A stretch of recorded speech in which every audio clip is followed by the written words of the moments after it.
Donc là, on est à Varna. Varna, c'est une ville à côté de la mer Noire, de près de 500 km de Sofia. Et en fait, tout ça, c'est les maisons gitans dans une quartier. En fait, là, on est dans une banlieue de Varna, là où il y a une quartier gitan, qui est dans une colline. Et en fait, ce qui s'est passé, c'est que cette vague, qui est assez bizarrement en fait venue pas de la mer, mais des collines à côté, a dévasté toute une partie en fait, de ce quartier. Et en fait, ce qui s'est passé, c'est que ça a transformé une rue en rivière. Et c'était juste à la fin des pluies énormes qu'on a eu pendant 12 jours. Et en fait, ça a transformé tous ces gens qui habitaient là en super-héros dans 20 secondes en fait, parce qu'ils étaient à l'abri. Bien sûr, quand il y a la pluie, on rentre à la maison.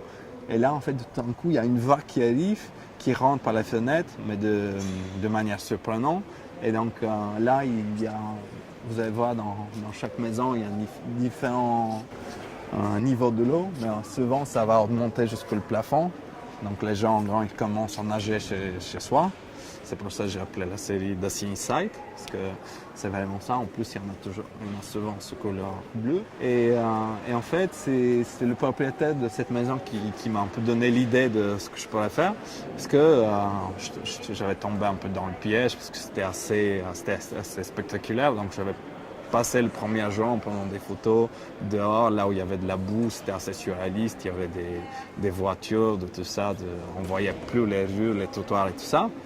Il y avait bien sûr plein d'autres photojournalistes, journalistes, les télés, tout ça. Donc en gros, jusqu'au moment où je rencontrais le propriétaire de cette maison, je n'arrivais pas vraiment d'avoir l'idée. Et en gros, c'est lui qui m'a donné l'idée parce qu'il m'a invité, il m'a dit tiens, viens voir ce qui s'est passé. Dedans, ça ne ressemble à rien, c'est plus habitable et tout ça. Et donc du coup, c'est comme ça que je me suis rendu compte que tous ces tas de meubles et tout ça, on voit, c'est en fait le setup naturel. En fait, c'est comme la vague rentre, il y a l'eau qui augmente et en fait, les gens qui sont là, ils commencent à nager, à se sauver. Et donc, en fait, il y a certaines maisons, on a l'état naturel. Et donc, ce monsieur-là, il était là, je ne sais pas ce qu'il voulait faire. Il a commencé de me raconter le choc qu'il a vécu et tout ça. Et c'est ça qui m'a donné l'idée de faire justement ça, de prendre les intérieurs qui sont déjà assez intéressants parce que c'est des maisons gitanes, toujours en couleur, assez frappants. Et en même temps, il y a tous ces détails et tout ça. Et en même temps, il y a cette notion de quelque chose qui c'est... En fait, si on voit certaines photos, on dirait que c'est des maisons abandonnées depuis des siècles. Ça ressemble un peu ces maisons abandonnées dans le désert, qui sont appropriées par le désert. Mais là, c'est le contraire. C'est quelque chose qui se passait en 20 secondes. Тук правихме покрив над вечер, бърза ми да покриваме и за утре да слагам сигли. И децата са вътре. Аз скочих до него там, се качих на стъпалата тук. Той ги подава отвътре през джама, през прозорица. À ce moment, je prenais des photos, on cherchait encore, il y avait encore des enfants, on ne trouvait pas ces cas, donc il y avait encore un espoir, mais en même temps, il y avait encore l'horreur dans l'air, on le sentait. Et donc, du coup, chaque fois dans ces petites histoires, on sent un peu le choc encore qui est encore là. Et il y a aussi plein de choses qui sortent derrière, ça veut dire il y a des éléments sociaux un peu.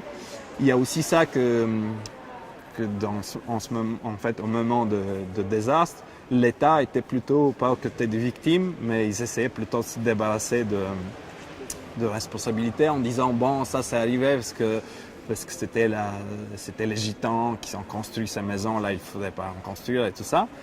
Et ils disaient que la plupart des constructions sont illégales, mais moi, en parlant avec les gens, en fait, il y en a qui m'ont même montré ces papiers et tout ça.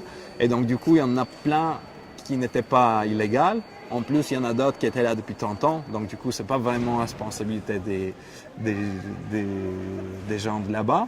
Et en plus, comme c'était assez bizarre, on n'a jamais su d'où ça vient, cette vague. Et en fait, c'est assez probable que ça vient il y a une base militaire en fait un peu plus loin qui a peut-être il y a un réservoir de l'eau qui s'est peut-être écrasé et qui a peut-être inondé le quartier, mais on ne sait pas on n'est pas sûr. Et en fait, il y a tout ce sentiment de un peu, on sent bien, c'est la minorité. Déjà, dans la réaction de l'État, il y avait un peu, bon, si c'est des gitans, c'est un peu moins grave. Il y avait un peu, on essayait. Du coup, par exemple, il y a la vague qui a détruit, genre, je crois, 6 ou 7 maisons. Et après, les autorités, ils ont encore détruit une dizaine. Et donc, du coup, en même temps, il n'y avait pas de camps temporaires pour mettre les gens. Et c'est bien qu'il y avait ses voisins, parce qu'il y a un esprit communautaire assez fort. Et ce qui était positif, qu'en même temps, ça créait une espèce de solidarité parmi les Bulgares. Il y avait même des étrangers qui étaient là pour aider.